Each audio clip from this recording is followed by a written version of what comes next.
우리가 지난 시간에는 엘리에셀의 기도에 대해서 배웠는데, 엘리에셀의 기도가 끝나자마자 응답이 되었다. 이 엘리에셀의 기도를 배웠습니다. 오늘은 모세의 기도인데, 오늘 모세의 기도는 모세가 기도했을 때 하나님께서 뜻을 돌이켜서 모세의 기도에 응답해 주었다. 이 내용이 이제 모세의 기도입니다. 우리가 모세의 기도를 배우기 전에 먼저 이 기도와 관련해서 모세를 좀 배울 필요가 있어요. 여러분, 성경에 보면 수많은 기적들이 있는데 그 수많은 기적들을 가장 가까이에서 본, 기적을 가장 가까이에서 본 사람 중에 가장 많은 기적을 경험했던 사람이, 가장 많이 경험했던 사람이 구약에서 누굴까요? 모세는 10가지 기적 전에 자기 손에 문둥병이 바라고 치료되는 것, 또 지팡이가 변해서, 이런 기적, 그 다음에 계속 기적과 능력들을 가장 많이 경험했다는 겁니다. 자, 기적을 가장 많이 경험했다는 얘기는 무슨 말이에요? 하나님을 가장 지근 거리에서 경험했다는 거예요. 그러니까 모세는 누구보다도 하나님을 잘 알고 있었다라는 얘기를 먼저 우리가 하고 넘어가야 되는 거죠. 근데 두 번째로 모세는 뭐냐 그러면 온유함이 지면에서 가장 승했다, 이렇게 얘기를 해요. 온유함이 지상에서 가장 승했다, 이 얘기는 온유하다는 말은 길들여졌다라는 의미가 있어요. 그러니까 모세는 하나님의 말씀 앞에 온전히 길들여져 있는 사람. 그러니까 다시 말하면 이 두 가지를 종합하면 말이죠, 하나님의 마음을 가장 정확하게 알고 있는 사람, 하나님을 가장 지근거리에 있으면서 하나님의 마음을 누구보다도 더 잘 알고 있었던 사람, 이 사람이 누구예요? 모세라고 그러죠. 요즘에 그런 얘기 하죠. 복심. 무슨 말이에요? 그 마음의 심중을 잘 아는 사람, 이렇게 얘기합니다. 대통령의 복심, 마음을 잘 알고 있는 사람이라는 거예요. 그러니까 이 구약의 여러 인물들 중에서 하나님의 마음을 가장 잘 알고 있었던 사람 중에 하나가 누구라고요? 모세. 그러니까 오늘 이 모세의 기도를 우리가 배울 때, 그걸 염두에 두고 잘 배울 때 우리가 은혜를 경험하게 될 줄로 믿습니다. 자, 이 모세 오늘 본문에 나온 기도의 그 전후 맥락을 보면, 모세가 하나님의 말씀을 받기 위해서 시내산으로 올라가는데 40일 동안 소식이 없는 거예요. 그래서 그 산 밑에서 아론을 중심으로 해서 금송아지를 만들어 놓고, 이 금송아지가 신이다, 이 위 하나님이다, 이렇게 얘기를 한 거죠. 근데 모세가 내려보니까 거기서 금송아지 앞에 절하며 우상을 숭배하며 음란하게 뛰놀며 하나님을 거역한 거죠. 이걸 보고 하나님께서 대노합니다. 뭐라고 그래요? 하나님께서 내가 이 백성을 싹 쓸어버리겠다, 이 백성을 전부 다 진멸하겠다, 그리고 내가 너를 통해서 한 민족을 세우겠다, 이렇게 얘기를 해요. 그러니까 60만 명이 몰살당할 그럴 위기 속에 모세가 하나님 앞에 드리는 기도예요. 여러분, 60만 명을 하루아침에 멸하기로 작정했던 하나님의 마음, 얼마나 속이 상했으면 그랬을까요? 그 마음을 돌이키게 했던 기도, 그 기도가 모세라는 거죠. 모세 한 사람이 60만 명을 살린 거죠. 여러분, 오늘날 참 이 세상이 어렵습니다. 그런데 우리 한 사람이 온전히 바른 기도를 드릴 수만 있다면 나라를 살리고 지역을 살리는 하나님의 사람이 될 줄로 믿습니다. 저는 우리 교회가 그런 교회가 되길 원하고, 여러분이 그런 가정이 되기를 원하고, 여러분 자신이 그런 사람이 되기를 주님의 이름으로 축복합니다. 자, 그러면 모세가 이렇게 기도를 했는데 이것도 한번 살펴봐야 돼요. 이 금송아지 사건을 통해서 하나님의 진멸을 결정했습니다. 자, 다시 한번 읽어볼까요? 12절, 13절 한번 제가 읽습니다. 어찌하여 애굽 사람들이 이르기를 여호와가 자기의 백성을 산에서 죽이고 지면에서 진멸하려는 악한 의도로 인도하여 내었다고 말하게 하시나이까. 주의 명렬한 노를 그치시고 뜻을 돌이키사 주의 백성에게 화를 내리지 마옵소서. 종 아브라함과 이삭과 이스라엘을 기억하소서. 주께서 그들을 위하여 주를 가리켜 맹세하여 이르기를 내가 너희의 자손을 하늘의 별처럼 많게 하고 내가 허락한 이 온 땅을 너희 자손에게 주어 영원한 기업이 되게 하리라 하시지 않았습니까? 말씀해 주십시오. 이렇게 얘기를 해요. 그걸 글씨를 좀 크게 떠달라고 그랬죠? 두 줄로 해서 좀 나중에 해서 글씨를 좀 크게 해주세요. 자, 이게 그렇게 기도를 합니다. 생각해 보세요. 모세는 하나님을 두려운 하나님인지도 알아요. 사랑의 하나님인지도 압니다. 근데 생각해 보세요. 뜻을 돌이켜 주세요. 뜻을 좀 돌이켜 주세요. 이 얘기는 어떻게 해요? 사실은 건방의 하늘을 찌를 듯한 그런 건방진 얘기예요. 누구 앞에서요? 하나님 앞에서요. 그런데 이렇게 건방진 게 하늘을 찌를 듯 했는데 하나님이 그 기도를 어떻게 해요? 받아요. 그걸 건방지다고 얘기하지 않아요. 그리고 그 기도를 그대로 받고 하나님께서 뜻을 돌이킵니다. 이 말을 듣고 뜻을 돌이켰다 이렇게 얘기를 해요. 그러면 모세가 겉으로 볼 때는 이렇게 하늘을 찌를 듯한 건방진 이런 기도가 있는데 어떻게 하나님의 마음을 돌이킬 수 있었을까? 하나님은 이렇게 쉽게 마음을 화딱 이렇게 하는 분인가요? 아니에요. 하나님은 변치 않은 분이에요. 한번 정하면 그대로 가는 분이에요. 그런데 어떻게 하나님께서 이렇게 했느냐라는 거예요. 자, 그것을 보면 우리가 이 모세가 두 가지를 얘기합니다. 첫째는 뭐냐 그러면 1년 전에 하나님께서 했던 이야기를 좀 기억해 주십시오. 1년 전에 애굽 사람과 이스라엘 사람에게 했던 말들을 좀 기억해 주십시오. 그 말씀을 가지고 기도하는 거죠. 그러니까 1년 전에 하나님께서 말씀했던 말씀과 500년 전에 아브라함을 통해서 하나님께서 말씀했던 그 말씀을 붙잡고 기도하는 거예요. 그러니까 이 모세의 기도 속에는 아브라함의 이야기, 1년 전에 하나님께서 얘기하는 이야기를 다 알고 있는 거죠. 그러니까 우리가 진짜 능력 있는 기도는 응답받는 기도인데 이 응답받는 기도를 드리기 위해서는 하나님을 알아야 돼요. 그 마음을 알아야 돼요. 기록된 말씀을 알아야 돼요. 그리고 그 말씀을 알고 그 말씀을 붙잡고 하나님께 기도할 때 그 기도가 능력 있는 기도가 될 줄로 믿습니다. 자, 그래서 지금 1년 전의 사건을 하나님께 얘기하는 거예요. 자, 그게 12절입니다.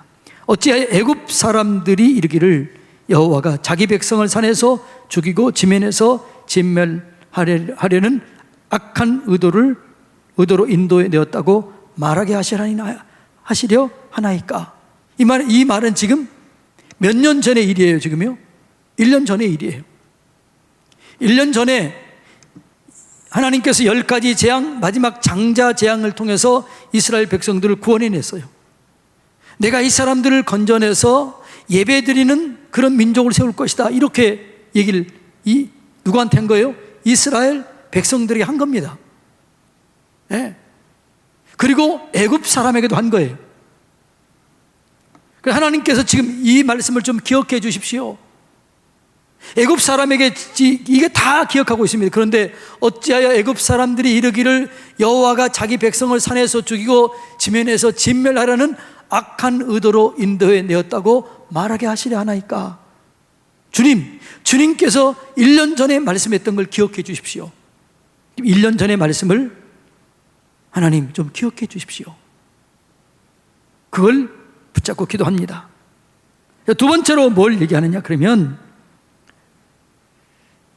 하나님 뜻을 돌이켜 주의 백성에게 이 화를 내리지 마옵소서.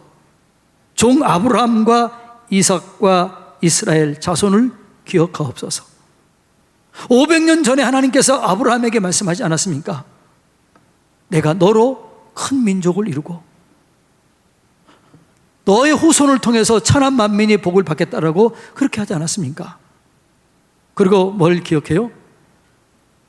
아브라함이 그의 아들 이삭을 번제물로 드릴 때 주님께서 너와 내 자손을 통해서 천한 만민이 복을 받겠다고 하지 않았습니까?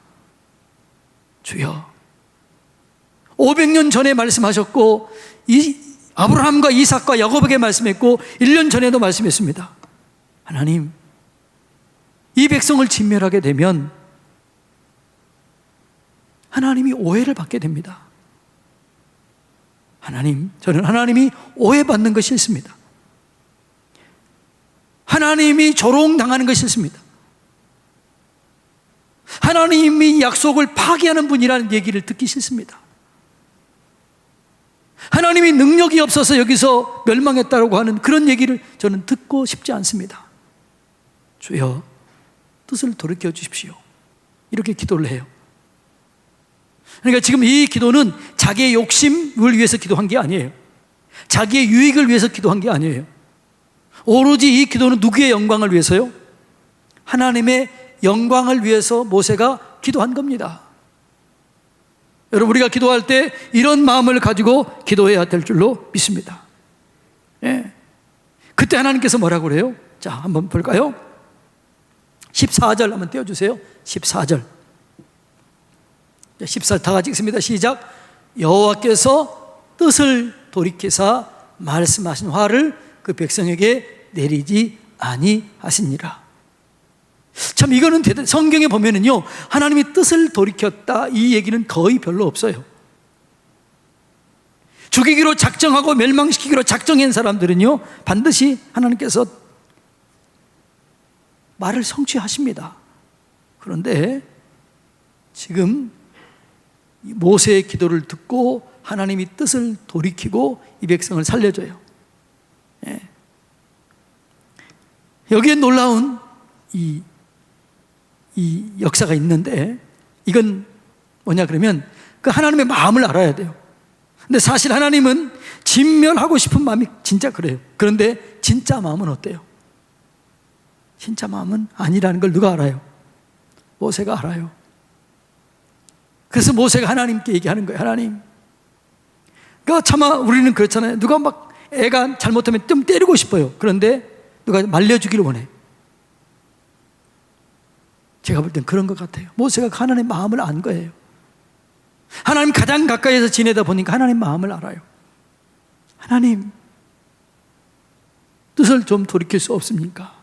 그러니까 그렇다고 얘기해요. 그리고 모세가 어떻게 행동합니까? 하나님의 마음을 헤아리고 그 백성들에게 하는 행동이 있는데, 첫째가 뭐냐 그러면 그 십계명을 깨뜨려서 가루로 만듭니다. 저 십계명 말고 뭐죠? 우상, 금송아지를 부수어서 가루로 만들어서 그 백성에게 먹이게 합니다. 이건 아무것도 아니다. 이건 신이 아니다. 이것은 부스러기와 같다. 이건 배설물, 먹으면 배설물로 나오잖아요. 이건 먹고 뒤로 나오는 배설물과 같은 거다. 하나님 아니다 라는 걸 보여줘요. 그리고 두 번째는 어떻게 합니까? 레위 자손을 칼을 들고 3,000명을 죽이게 합니다. 이 악한 하나님의 마음을 소원하게 했던 이 사람들을 주동자 3,000명을 죽여요. 그리고 뭐라고 얘기합니까? 하나님, 차라리 나를, 내 이름을 생명책에서 좀 지워주십시오. 그리고 나를 좀 살려주십시오. 그러니까 모세가 하나님의 마음을 정확하게 알고 있었던 거죠. 여러분, 우리가 이런 기도를 드릴 때 하나님께서 우리의 기도를 응답해 주실 줄로 믿습니다. 그러니까 우리의 기도는 너무나 작아요. 내 아들 합격하게 해주세요. 좋은 대학에 가게 해주세요. 여러분은 그러면 하나님을 너무나 적게 아는 거예요. 우리가 민족을 위해서 기도하면 그 기도 들어주십니다. 세계를 위해서 기도하면 그 기도 들어주십니다. 하나님이 그래서 뭐라고 그래요? 너희는 입을 크게 열라. 세계적으로 영향력을 끼치고 민족적으로 영향력을 끼쳐라. 민족의식을 가지고 살아라. 세계 역사의식을 가지고 살아라. 그렇게 얘기하는 거예요. 자, 그래서 여호와께서 그 기도를 들으셨다라는 얘기입니다. 자, 이것을 이제 이 모세의 기도가 어떻게 응답됐는가를 알지요. 자, 이걸 말씀 기도의 패턴으로 들어가서 다시 한번 정리합니다. 자, 말씀 기도 패턴은 뭐라고요? 어떤 기도의 제목이 있을 때 성경은 어떻게 기록하고 있는가, 이걸 먼저 보라고 그랬잖아요. 그러니까 이 모세의 기도는 아브라함의 이야기, 1년 전의 이야기를 모르면, 하나님의 마음을 모르면 이 기도는 나올 수 있다 없다? 예? 대답해 주세요. 있다 없다? 여러분, 가정에서도 아브라함의 이야기를 모르고 1년 전의 이야기를 모르고 하나님의 마음을 몰랐다면 모세는 이런 기도를 드릴 수 있었을까요? 없었을까요? 없는 거지요. 그러니까 성경을 깊이 알고 보니까 하나님의 마음을 알게 되고 그렇게 기도할 수 있는 거죠. 그리고 그 기록된 말씀과 함께 붙잡고 현실을 대면합니다. 현실은 뭐예요? 현실은 이스라엘 백성들 60만 명이 전부 다 죽을 위기에 놓여 있습니다. 이게 현실이에요. 그래서 여러분, 항상 말씀을 보고 현실을 보고 이 대면이 있어져야 돼요. 이 문제 가운데 말씀을 가져와야 되고, 이 말씀과 기록된 말씀과 내 현실을 대면시켜야 돼요. 그리고 거기서 내 기도가 드려져야 될 줄로 믿습니다. 항상 성경적인 기도는 뭐라고요? 나중에 한나 얘기하겠지만, 한나는 누구의 기도를 알고 있었을까요? 사라의 기도를 한나는 알고 있었던 거지요. 리브가의 기도를 알고 있었던 거지요. 그러니까 그 기도를 알고 이 기도가 나오는 거지요. 모세가 이렇게 기도했었던 것은 아브라함의 이야기, 또 출애굽의 이야기를 정말 알고 있었던 거죠. 그리고 대면한 거죠. 그 현실을 대면하니까 어떻게 해요? 하나님께서 이렇게 은혜를 베푸셨고 이렇게 도와주셨는데 현실을 보니까 어떻게 해요? 이 백성은 목이 뻣뻣한 백성이에요. 모세가 생각해도 어떻게 해요? 죽을 짓 하고 있어요. 정말 하나님이 죽일 만한 일들을 하고 있는 거예요. 그때 모세가 그 현실을 대면하고 그 현실 속에 내가 그 하나님, 과거에 하나님 기록된 말씀과 하나님과 대면해서 기도하는 거. 그러니까 말씀과 현실을 대면해야 돼요. 그것만 가지고 안 돼요. 그 현실 속에 내가 들어가야 돼요. 그리고 내가 현실과 하나님 사이에 중보 기도가 돼야 돼요. 그게 성경적인 기도입니다. 자, 모세가 죽을 수밖에 없는 이 60만 명, 목이 뻣뻣한 백성, 이 백성들 가운데 들어갑니다. 그리고 거기서 어떻게 해요? 하나님 진멸하기를 원했던 하나님에게, 그러니까 하나님은 배신을 제일 싫어해요. 하나님은 변치 않은 분이거든요. 그러니까 소금 언약, 변치 말자는 거죠. 그러니까 여러분, 사람들은요, 하나님 제일 싫어하는 사람들은요, 배신 잘하는 사람, 배반하는 사람 제일 싫어해요. 세상 사람도 그렇지만 하나님도 싫어해요. 그러니까 지금 이스라엘 백성들이 사실은 하나님을 배신한 거예요. 하나님을 배반한 거예요. 네. 그 현실을 모세도 알아요. 네, 그런데 그 중간에서 어떻게 모세가 그 기록된 말씀을 붙잡고 이제 기도하는 겁니다. 네. 하나님, 애굽 사람들이 하나님을 오해하지 않도록 도와주십시오. 하나님께서 아브라함과 이삭과 야곱에게 약속했던, 500년 전에 약속했던 그 약속을 좀 기억해 주십시오. 그 말씀과 현실 속에 들어가서 현실에 내가 말씀을 가지고 기도한 거지요. 아브라함을 기억하십시오. 아브라함과 야곱, 이삭, 하나님 그때 얼마나 하나님 기뻤습니까? 그걸 좀 기억해 주십시오. 그리고 기도합니다. 그랬더니 어떻게 해요? 하나님께서 응답하십니다. 어떻게 응답해요? 내가 뜻을 돌이키리라. 그리고 어떻게 해요? 그것이 하나님께 영광이 되었다라고 얘기를 하고 있는 것을 볼 수가 있습니다. 네. 예. 하나님 영광을 돌립니다. 자, 33장.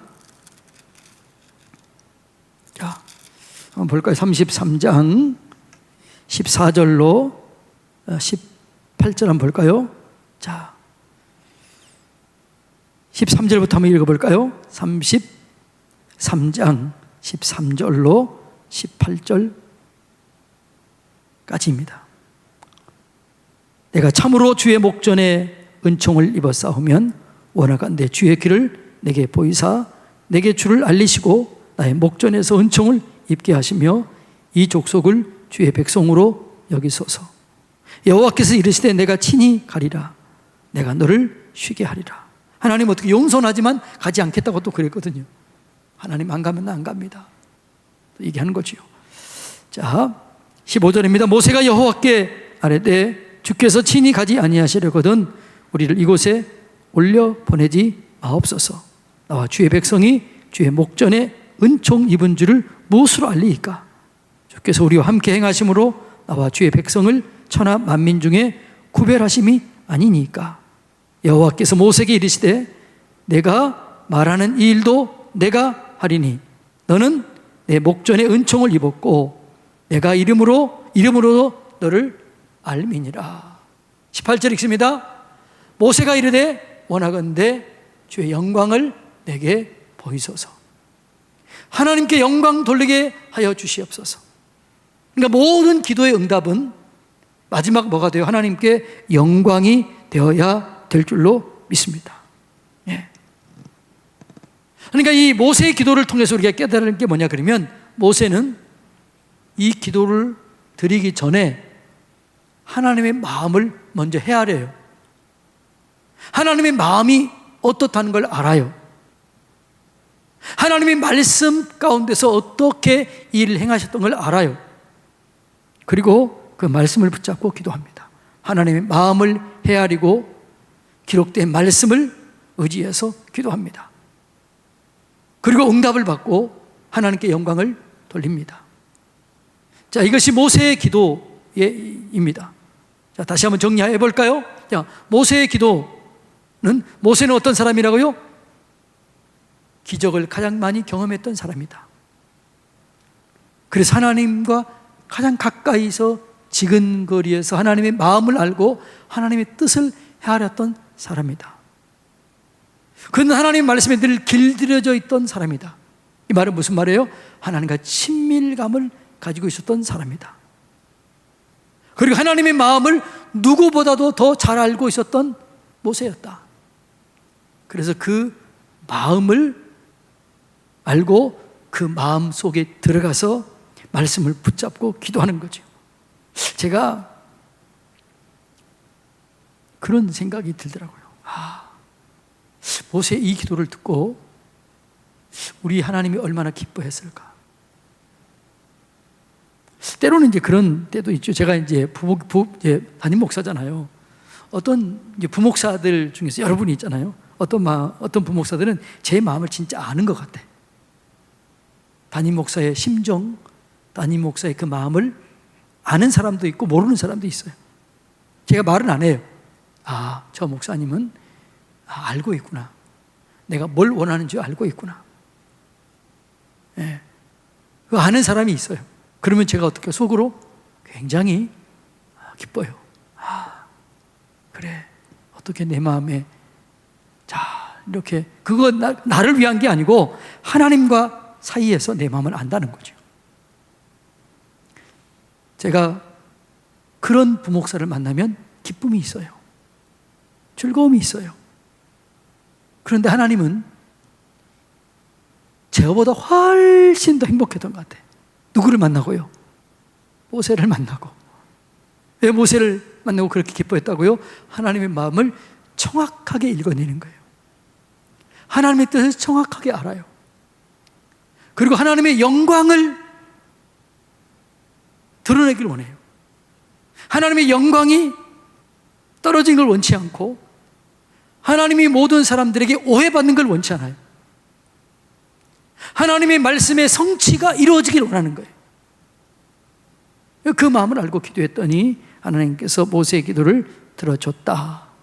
예. 여기입니다. 이게 금송아지 사건과 모세의 이야기, 이걸 이제 연결해서 한번 살펴보았습니다. 여러분, 하나님께서 누구나 언제나 뜻을 돌이키는 그런 분이 아닙니다. 그런데 이 모세의 기도는 대단한 기도예요. 하나님의 뜻을 돌이키는 기도. 우리도 어떻게 이런 기도를 드릴 수 있을까? 이 모세의 기도를 잘 연구하시기 바랍니다. 하나님의 마음을 잘 헤아리시기를 축복합니다. 하나님의 마음이 어디 있는가를 좀 깨달으시기 바랍니다. 하나님의 말씀이 뭘 원하는 걸 깨달으시기 바랍니다. 그리고 기도하면 하나님이 응답하실 것입니다. 그리고 그게 하나님께 영광이 될 줄로 믿습니다. 이게 모세의 기도. 제가 이걸 공부하면서 모세는 진짜 하나님의 마음을 알았구나. 나도 이렇게 하나님 말씀 마음을 알아야지. 이런 마음이 들더라고요. 사랑하는 성도님 여러분, 모세가 하나님을 향한 그 사랑, 그 마음을 잘 헤아리고 그리고 하나님의 영광을 위해서 기도했던 그 기도를 들으시는 하나님, 그 들으시고 응답해 주신 하나님이 얼마나 기뻐하셨을까? 얼마나 모세 때문에 행복했을까? 뜻을 돌이키는 거 난 다음에 기뻐하지 않고 기분 나쁜 게 아니고 얼마나 행복하셨을까? 여러분, 우리 모두가 이런 기도를 드릴 수 있는 저와 여러분이 되시기를 주님의 이름으로 축복합니다. 기도하겠습니다.